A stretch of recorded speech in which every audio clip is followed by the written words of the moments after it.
दोस्तों, इतिहास में कुछ कहानियां ऐसी होती हैं जो किसी इमारत की नींव रखे जाने से शुरू नहीं होती, बल्कि एक बेहद खौफनाक अंत से शुरू होती हैं। आज की इस चर्चा में हम एक ऐसी ही मिस्ट्री की तह तक जाएंगे।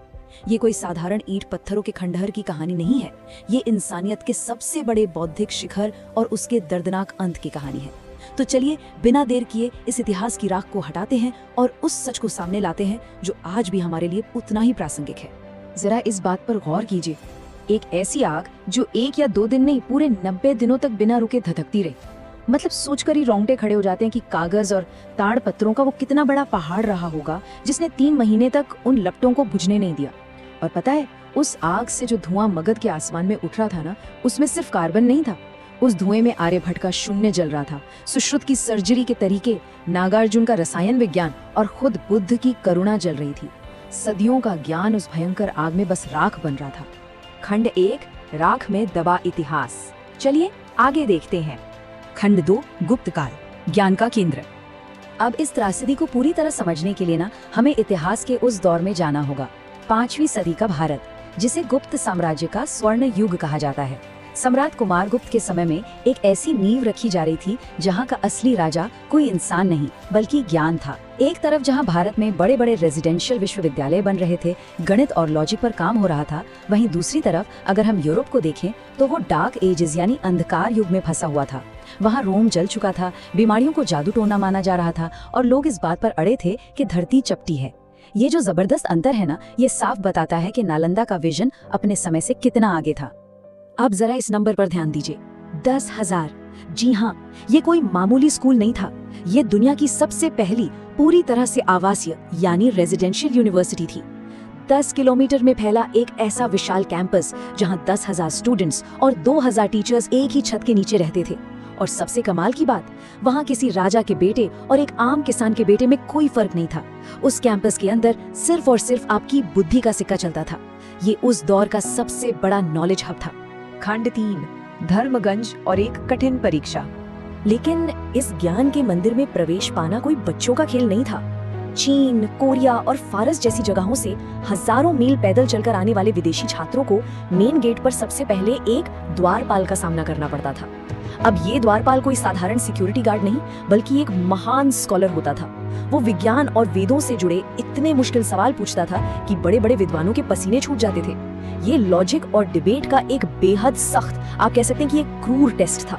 और इसका रिजल्ट क्या होता था? ये देखिए, 10 में से 7 या 8 लोग, इतने सारे स्टूडेंट्स इस एंट्रेंस एग्जाम में फेल हो जाते थे। पर सबसे दिलचस्प बात तो ये है कि जो लोग इस गेट से फेल होकर लौटते थे ना, वो भी अपने समाज में जाकर बड़े गर्व से बताते थे कि उन्होंने नालंदा के द्वार तक पहुंचने की कोशिश की थी। मतलब वहाँ फेल होना भी अपने आप में एक सम्मान का प्रतीक बन गया था। खैर, जो खुशकिस्मत इस अग्नि परीक्षा को पार कर लेते थे वो पहुंचते थे नालंदा के दिल तक, यानी धर्मगंज। धर्मगंज एक बहुत बड़ा लाइब्रेरी कॉम्प्लेक्स था जिसमें रत्नोदधि नाम की एक 9 मंजिला इमारत थी।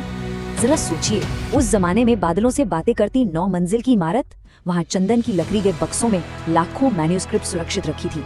उनमें ऐसे फॉर्मूले थे जिनसे ऐसा लोहा बनता था जिसमें कभी जंग नहीं लगता। बेहतरीन वास्तुकला के नक्शे थे, योग के गहरे रहस्य थे। सच कहूँ तो ये पूरी मानव सभ्यता का एक अल्टीमेट बैकअप था।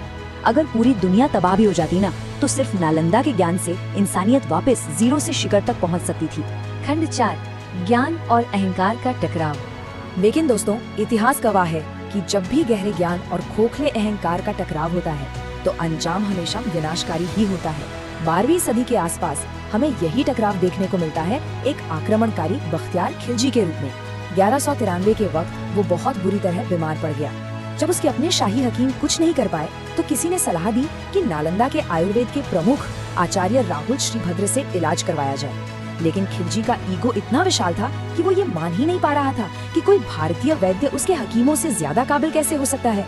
उसने मौत की धमकी देते हुए एक अजीब सी शर्त रख दी कि वो कोई भी दिखाई देने वाली दवा नहीं खाएगा, लेकिन फिर भी उसे ठीक होना है। अब यहाँ देखिए आचार्य की कमाल की बुद्धिमानी और उनका निस्वार्थ भाव।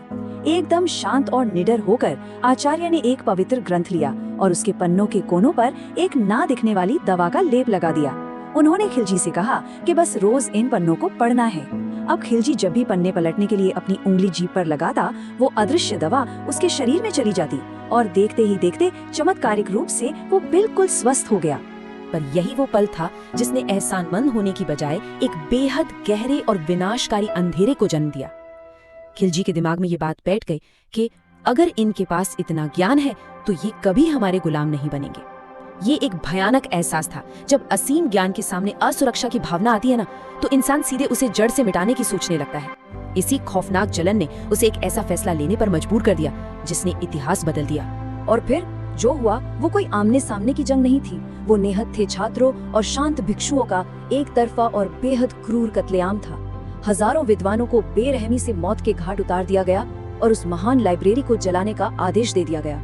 और बस इसी के साथ हम वापस उसी 90 दिन तक जलने वाली आग पर आ गए जिसका जिक्र हमने एकदम शुरुआत में किया था। सदियों की मेहनत, तपस्या और ज्ञान सब कुछ एक झटके में राख के ढेर में बदल दिया गया। खंड 5, आज के समय में नालंदा। लेकिन रुकिए, इतनी बड़ी त्रासदी के बाद भी ये कहानी यही खत्म नहीं होती। खिलजी को लगा था कि उसने इतिहास को हमेशा के लिए मिटा दिया है, पर विचार कभी नहीं मरते। आज उन खंडरों में हमारे लिए जीवन के बहुत बड़े सबक छिपे हैं। असल में नालंदा सिर्फ ईंट पत्थर की कोई बिल्डिंग नहीं है, ये एक सोच है, एक मानसिक स्थिति है। आज के हमारे समाज को इस आंतरिक नालंदा को अपनाने की बहुत सख्त जरूरत है। हमें लॉजिक और आजाद सोच को सबसे ऊपर रखना होगा, बिना डरे सवाल पूछने की हिम्मत लानी होगी, नफरत और छोटी सोच को पीछे छोड़ना होगा और अपने अंदर एक कभी न बुझने वाली जिज्ञासा जगानी होगी, क्योंकि जब तक हमारी जिज्ञासा जिंदा है ना, नालंदा कभी नहीं मर सकता। तो अंत में मैं आपको एक ऐसे सवाल के साथ छोड़ना चाहती हूँ जो हम सबको आत्ममंथन करने पर मजबूर कर देगा। क्या आज का हमारा समाज सिर्फ कंक्रीट की ऊंची ऊंची इमारतें और स्ट्रक्चर ही खड़े कर रहा है, या हम सच में नई खोज, तर्क और सवाल पूछने की उस आजादी को जिंदा रख पा रहे हैं? देखिए, सभ्यताएं बनाना बहुत मुश्किल काम है, लेकिन उन्हें मिटाना बहुत आसान। आइए हम सब मिलकर सवाल पूछने की उस चिंगारी को बचाकर रखें, ताकि नालंदा की वो असली भावना हमेशा हमेशा के लिए हमारे बीच जिंदा रहे।